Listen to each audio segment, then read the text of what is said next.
আজকে আপনাদেরকে দেখাবো একটা নতুন পিঠে।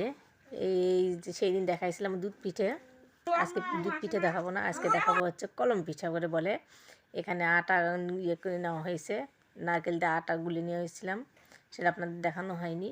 আর এটার প্রথম মূলত হচ্ছে আপনার এই যে হচ্ছে কলার হচ্ছে কাগনা দিয়ে এটা করা, কলার গাছের যেটা থাকে সেটার উপরে পিঠাটা করতে হয়, এটাকে বলে কলম পিঠা। এই পিঠাটা আমি কখনো বানাইনি, এই প্রথম আজকে বানালাম। খেতে অবশ্য খুব মজার। এই পিঠাটা বানানোর পরে এটা তেলে ভাজতে হয়। এটার শেপটা এত সুন্দর যে কল্পনার বাহিরে, মানে কলার পাতার উপর এত সুন্দর নকশা করান যায়। আমি কোনো দিন বানাইনি, বা আজকে প্রথম বানালাম। তাই এটা হচ্ছে আমরা অনেকগুলো এখানে করতেছি কাজ। আমার এখানে যা আছে, আমার ননদ আছে, আমরা সবাই মিলে এই পিঠাটা বানাচ্ছি এখানে বসে থেকে।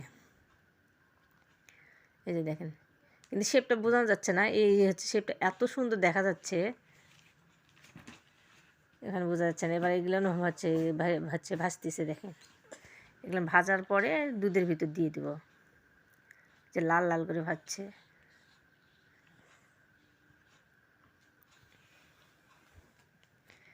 এটা মনে করেন এত সুন্দর লাগছে আমার। এই যে এগুলো এখন সব ভাজা হয়ে গেছে, দুধের ভিতর দিয়ে দিচ্ছে। এগুলো দুধের ভিতর দিয়ে দিলে নরম হয়ে যায়। তার সাথে একটু সিমাই পিঠা বানালাম আমরা। তারপরে এই যে দুধের পিঠার, এই যে দেখেন এটা এই কলম পিঠা, খুব মজার একটি খাবার, সাথে সিমাই পিঠা আছে। আল্লাহ হাফেজ।